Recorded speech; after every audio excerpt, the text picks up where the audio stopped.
Breaking news. Edan Alexander is coming home. Well folks, it seems like Edan Alexander finally found his get out of Gaza free card. Who knew it was tucked away in a dusty filing cabinet in Hamas HQ all along?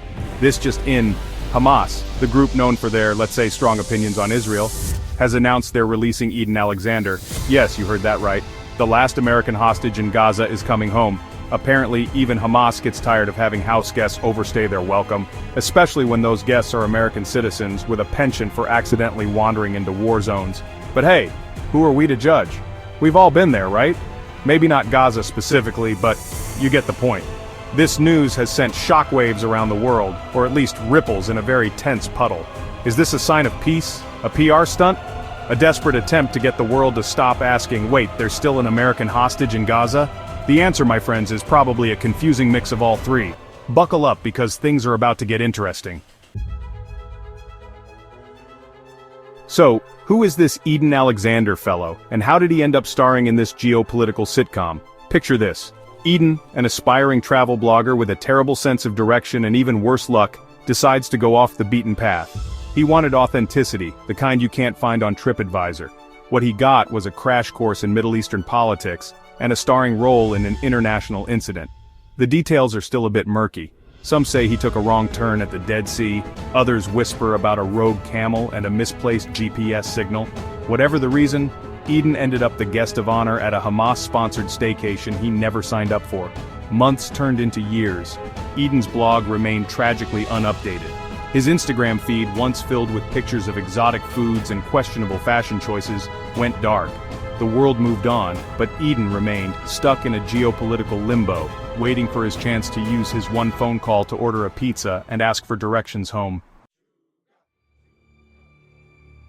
Now let's talk about Hamas.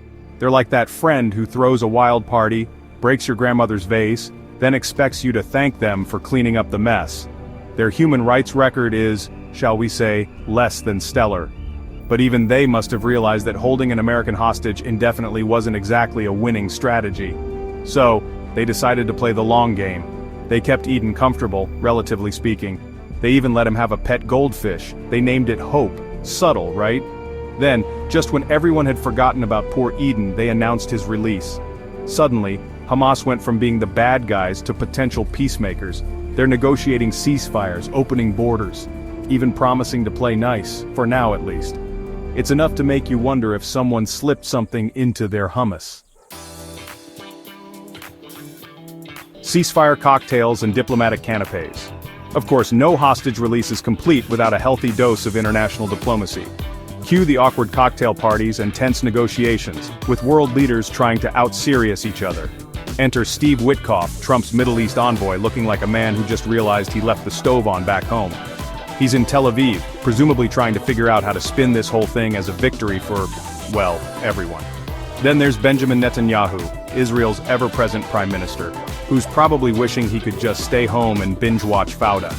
He's stuck between a rock and a hard place, trying to appease everyone from the hardliners in his own government to the international community who are suddenly very interested in the plight of one very lost American tourist.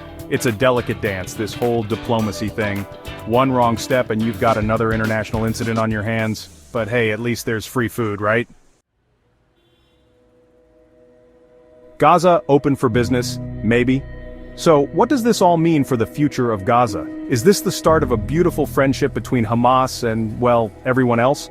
Will Edan's story inspire a wave of misguided tourists to add Gaza to their bucket lists? The answer, my friends, is a resounding maybe. Peace in the Middle East is like a unicorn riding a roller coaster on a rainbow.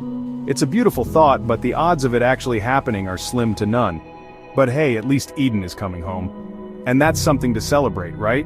Now, if you'll excuse me, I'm going to go double-check my passport and make sure I haven't accidentally booked a one-way ticket to Gaza. You know, just in case.